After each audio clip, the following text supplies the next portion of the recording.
Ladies and gentlemen, welcome to the Catholic Citizen. I am Peter Range, and it's great to have you here on the show. Today, I'm so excited. Last week I was tired. I apologize. Last week wasn't my greatest show. Today's going to be a great show because we're going to talk about why the Catholic Church today needs to become woke. You heard that right. The Catholic Church needs to become woke in just a minute.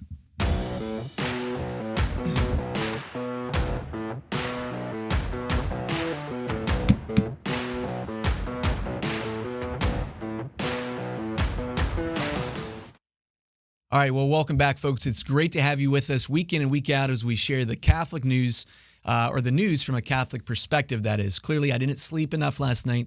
Part of the reason I was in a bad mood last week, my kids, Joseph Peter, has not been sleeping at all. He's just draining the life from me. Is this what children do? Yes, but glory to God, because guess what? Number 4 is on its way, and we're super pumped about that. Laura got the ultrasound this morning. Booyah, baby. Literally, booyah, baby, because number 4 is on its way. But you don't come here to hear about my baby making. So let's go ahead and, well, it's not my baby making. Okay, I digress. Thank you so much to Casa Bea Cleaning. Casa Bea is a tremendous organization, does great cleaning. They're filled with great people, and we really want you to support them because they support us here at Awaken Catholic, and specifically the Catholic Citizen. So if you need your home or office cleaned, please patron Casa Bea Cleaning today. Secondly, we need your help to continue the great work that we're doing here at the Catholic Citizen to get the word out there about what's going on in our world and why is the world the way that it is today. Look, there is a rebellion going on right now against reality. There's a rebellion against biology. There's a rebellion against revelation, and ultimately then a rebellion against the natural law. Why is that? Why is there a rebellion against all these things? Well, it's the way that God established them. He made us male and female. He called us to be fruitful and multiply. So everything we see today, these gender wars we're undergoing, these fights over sexuality and humanity, it goes back to this root that there's a rebellion that's been taking place from the very beginning. And we're just seeing this rebellion now come out in unique and powerful ways because of the reality of what we've been doing as a nation. We've been abandoning God for many, many years now, and we're facing the consequences of that reality.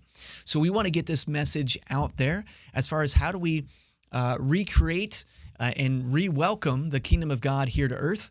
And so that's why we want you to become a part of the citizens of heaven. We can reach more people if you simply are able to donate $3 a month. At $3 a month, you get exactly where all my notes come from week in and week out. So you can share these notes with your family members or friends, whatever it may be. For $50, you get to tell me what you want to cover on the show. So if there's a topic that you want me to cover and dive into from a Catholic perspective, $50 a month will enable you to do that. Please check us out at thecatholicitizen.com, thecatholicitizen.com. All right, lastly, I just want to mention and say hello to our friends at CMAX TV as well. CMAX has picked up the Catholic Citizen as well as Awaken Catholic shows, and so we're so thankful that, again, the word is getting out there, and you can become a part of this momentum that is growing if you join us at thecatholicitizen.com. All right, first story, not on my list of notes, so I don't have the website for it, but if you go to Fox News today, it's buried in there a little bit, but basically, the National School Board Association, just breaking this morning, they coordinated with the White House and the Department of Justice before sending those notorious domestic terrorist letters. So they coordinated with the White House before the National School Board Association claimed that parents who were getting engaged in their children's education, concerned about critical race theory and other things being taught at schools, before they labeled those parents domestic terrorists, they coordinated with the White House. Why in the world would the White House agree to such language about parents getting engaged in their children's education? And yes, I get it. Some of those parents approach things that in a way that I wouldn't have approached it. Maybe they yelled at some of those school board meetings. But hey, if your fifth grader is being handed smut, your fifth grader is being handed books just talking about any type of human sexuality is fine, and you can sleep with 3 people and you can have whatever you want. if my fifth grader is getting those types of books in their libraries, or they're being taught and they're coming home from school and they're saying, am I bad for being white? Yeah, you know what? I'm going to get engaged in their education, and maybe I'm going to be a little upset. In Loudoun County, where a lot of this anger and fury was very much present, there was a parent there who actually had a daughter who had been raped from an individual because of a school board policy that allowed boys who are identifying as girls to go into the girls' restroom and use the restroom. His daughter was raped by a boy who was dressed as a skirt, identifying as a girl. That boy was actually kicked out of that school. He went to another school and he assaulted another girl. So that parent went into that school board meeting. Yeah, he caused a fuss because the school board said, we have no record of any assaults or anything taking place because of our transgender bathroom policy. That would make me a little upset as a father. So parents got labeled as domestic terrorists, and the White House seemingly is okay with that. All right, let's get into this week's stories. So, number one, it's really interesting why the left categorizes certain races a certain way, but really you'll notice it's not. Often it's the people on the right that are accused or conservative of being racist and so on and so forth. But it's the left who's always wanting to categorize what race you're in. And we especially see this in the context of college admissions. It just came out this week that the University of Maryland was just doing a presentation looking at their State of the Campus report. And students of color were listed in this particular report, but Asians were not included in that category of students of color. Now, this goes back many years now in this country where colleges, some reason, are signaling out Asian Americans for some reason. Harvard, actually, a few years back, they looked at Asians in their school, and they were commenting as to their likability, their courage, their personality, whether or not they were respected. So they are not only looking at Asians and how many Asians they have in the school, but they are breaking down these generic stereotypes as far as Asian Americans and whether or not they would fit in the school. And they were limiting the number of Asian Americans that were going to be coming into the school. So why in the world, whether it's University of Maryland today or Harvard a few years ago, why, number one, is race a part of the admissions process? Number two, how in the world can personality be considered to be part of a racial group? Can you imagine if they were looking at African Americans, for example, and they were saying they were categorizing them as, certain things in their personality? Wouldn't that cause some red flags? So if we don't do that to African Americans, we don't do that to Latino Americans, why do we think it's okay to do that to Asian Americans in the college admission process? We're living in such a warped world. What happened to Martin Luther King Jr.'s dream about not looking at the color of one's skin, but the content of one's character? We just completely abandoned that today in our society, and it's sad. And it's not the conservative hillbillies that are doing that. It's the people of the progressive left who seemingly know more than the rest of us. They're the ones wanting to categorize people on race. All right, number two, on vaccine news. There was a published report in August from the CDC, the U.S. Centers for Disease Control and Prevention, that said that the vaccines offer better protection than natural immunity gained from prior infection. This is fascinating to me because no other illness do you see this. Natural immunity is always better than vaccines. But seemingly, when it comes to COVID-19, the vaccines are suddenly better. However, in a response to a Freedom of Information request, the CDC just admitted that it has no record. The CDC just admitted it has no record of an unvaccinated person who had COVID-19 spreading COVID after recovering from it. But they're still saying that vaccinated people, although we do have records of vaccinated people spreading the illness, is better protection than natural immunity.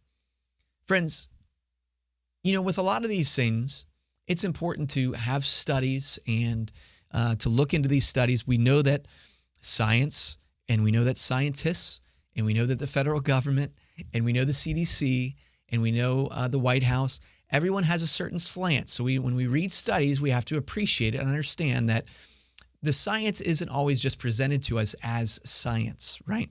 Statistics can be used to slant or have a spin to it to point us in a certain direction. It's not that we don't study them. It's not that we don't look at them. It's not that we don't continue to look into all the numbers. But in all this as well, we also can't abandon just some common sense. And that's my problem here, is we've abandoned common sense in so many of these categories. All right. Now, thankfully, the vax mandate put forward by the Biden administration has been halted.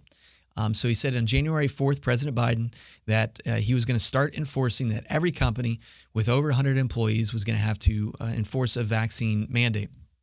Now, thankfully, a 3-judge panel with the Fifth Circuit Court of Appeals said that the petitioners had offered significant cause to believe that there are grave statutory and constitutional issues. So here's all I want to say about this.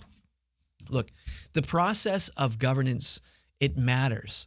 And whether you're pro-vaccine or you're anti-vaccine or you're just like hesitant about the vaccine, that's not even the point here when it comes to this mandate. The point is whether the federal government should be mandating, after a recent pandemic, a new vaccine. Okay, our Constitution limits federal government powers. And I don't think the government should be out there telling private companies that they must vaccinate individuals with a vaccine that they just kind of came up with. And it's so ironic to me, if you go back and if you follow some individuals on Twitter who've kind of chronicled all this, all the individuals telling us that they were not going to take the vaccine to begin. Why? Because the Trump administration was pushing the vaccine to start. They said, we're not going to take it. It's crazy. You're absurd. You're absolutely idiots. These are the people who are now calling for the mandates. They're now telling us, no, it's okay now. All right. Next story. Abortion is never funny. We're told by the left that this is a private decision, that this is something between a mother and a doctor. Again, the decision being to take the life of a human being. But Saturday Night Live seems to think it's okay to make light of this particular circumstance. They had a cast member, Cecilia Strong. She dressed as a clown named Goober, and she was boasting on TV that she had an abortion before her 23rd birthday, declaring it's going to happen, so it ought to be safe, legal, and accessible. SNL cast member Colin Jost was interviewing Strong, beginning with the preamble about the Supreme Court hearing arguments in Whole Woman's Health versus Texas, about the Texas law that essentially bans all abortions after 6 weeks. Here to cheer us up, he said, well, this can't be right, is Goober the clown, who had an abortion when she was 23. She goes on to make light of her abortion and saying that the only way that she could be where she's at today is if she had aborted her unborn child. Folks, how have we sunken so low that we believe that the only way that women can achieve anything is if they kill their unborn children? It's not true. It's sad that we're living in this country that just pray that the Lord's mercy will break into these individuals' hearts and they'll be able to experience the Lord's mercy in a powerful new way. All right, next story. The Biden administration, because the ACLU has sued on behalf of many of these families, looking for $1 million settlements.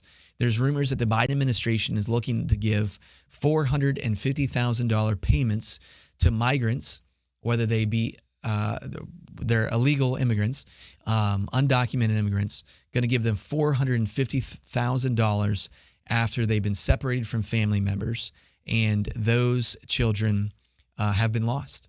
So families came across the border, they were separated, and then some of those children not reunified with their parents. I mean, how awful is this in so many different ways? Now, here is why we need a secure border. And here is why the open borders, which we have now, are an issue and are a problem. Look, no family should be separated. But how can you verify a family that has no papers, no documentation on them? They come across the border, they apprehended. How do we know? How do we not know that there might be smuggling those children for human trafficking across the border? There's been some 20,000 unaccompanied minors each month coming across the border. We know that, for example, criminal cartels that are trafficking families, women, children, single adults over the southern border. This is a tremendous. They're earning $14 million a day in February. Traffickers are earning $14 million a day escorting and trafficking people across the border. This is a multi-billion-dollar industry. This is directly from the Department of, Homeland Security. So this isn't, again, off a crazy right-wing website. This is off the government website. Listen to this. In the last 2 years alone, ICE officers have arrested 266,000 aliens with criminal records, including those convicted of nearly 100,000 assaults, 30,000 sex crimes, and 4,000 homicides. 266,000 aliens, criminal records, including those with 100,000 with assaults, 30,000 with sex crimes, and 4,000 homicides across our southern border. I am someone who is so pro-immigration. I want people from all over the country to come to this great land. And it's absolutely fantastic. And again, I've stayed on this show before. I've been in those countries, some of those countries where people are starving to get into the nation. I get it. I understand it. And I want to find ways with comprehensive immigration reform where we can make it easier, for individuals to come into the nation. But if you don't have a secure border, you can't have a process by which you can ensure that people are protected. So while we might be giving out $450,000 to who knows who, we're arresting 30,000 individuals guilty of sex crimes, 100,000 guilty of assaults, 266,000 aliens in the last 2 years alone with criminal records. Folks, this is a national security issue. All right, speaking about national security, Boy Scouts are now going to be teaching about critical race theory. If you have a family member in Boy Scouts, a son or daughter, I get it. I get it. Boy Scouts have been a tremendous institution in our nation for many, many years. But as far as their core principles, they've removed the idea of God. They have embraced homosexuality. They have embraced now in the Boy Scouts girls, individuals identifying as transgender. But now they are going full into teaching critical race theory to kids. Now, I understand there's still some local control that the Boy Scouts have, but folks, you can't separate it anymore. You can't separate the fact that the national brand, the national organization has gone completely woke. They've gone completely with a progressive agenda. And you can't tell me that that's not going to start seeping into the local chapters one way or another, particularly when the curriculum now concerning the critical race theory. Now, they won't use the words critical race theory, right? They won't use those words, but they'll show one resource, for example, Prepared for Scout Leaders had this. It has an interview in which someone is asked, what do you think of the concept of being colorblind? What I was talking about earlier, that we should all be colorblind in the context of we look at people's character first and foremost. Yes, God made color, so blessed be God. Let's celebrate color. Let's celebrate every person of every race. But ultimately, it's about an individual's character. That's the most important thing. 1 Samuel 16, the Lord looks upon the heart and not up towards outward appearance. So this video says, or this interview has someone asked, what do you think of the concept of being colorblind? ? And the person responds, I hate it. And then they go on and continue to, expound upon why that's so bad to be that way. In the Boy Scouts, teaching CRT, it's time for our parents, our Catholic parents, our Christian parents, wherever you're at, to wake up and realize that some of these organizations that we've loved for many, many years, they're no longer the organizations that we love. Speaking about organizations that we love, about churches, about bodies that we loved. In a letter dated October 7th, but made public on several blogs on November 9th, Cardinal Angelo de Donatis, he is basically the Vicar General for the Diocese of Rome. So, the Pope is the Bishop of Rome, but for all intents and purposes, the Pope's a little busy with worldwide things. But the Vicar there basically came out and said that Mass could continue to be celebrated, could not be celebrated, according to the 1962 Roman Missal at the 5 churches in Rome on Easter Triduum. So Holy Thursday, Good Friday, Easter Sunday, you can't celebrate the Tridentine Latin Mass to those 5 churches. De Donatis also stated that no other sacraments or sacramentals may be celebrated according to the pre-Vatican II Missal except the Mass. So phasing out right there in Rome, the Tridentine Latin Mass. Okay. All right. We've talked a lot about this on the show. Just want you to be aware. The families that I've met and just, again, it's subjective experience, but fantastic, amazing people that I know that attend the Tridentine services, people who care about tradition, people who care about truth. People are actually, in many ways, statistically speaking, living the faith when it comes to not contraception, belief in marriage between a man and a woman and stuff. But for some reason, the church feels it important to make sure that those people who enjoy worshiping that way can't worship that way. So not sure why, but this is why the Catholic Church today needs to become woke. Okay, started the show off this way, and you might be like, what is he talking about? Not woke in the modern day secular sense, but woke in the godly sense. So I met with so I went down to Columbus the other day, met with some representatives, got to pray over some representatives. Absolutely fantastic. There's some great organizations doing great work down there in Columbus, including the Citizens for Christian Virtue. Check them out at ccv.org. Stay engaged. Really encourage you to stay engaged with them. But there was a young woman that I met there, Charlotte Mcguire. She's actually the vice president right now of the Ohio State Board of Education members. They just broke off from the National School Board Association because of their domestic terrorist comments and stuff about parents. But she gave a little talk about what's going on, and she's like explaining to us how you have to be careful. Like even Common Core in our schools, which a lot of parents were upset about, it's still being taught. They just changed the name once they found out parents were getting upset about it. So they kept all the principles, but they just changed the name. It's the same thing with CRT.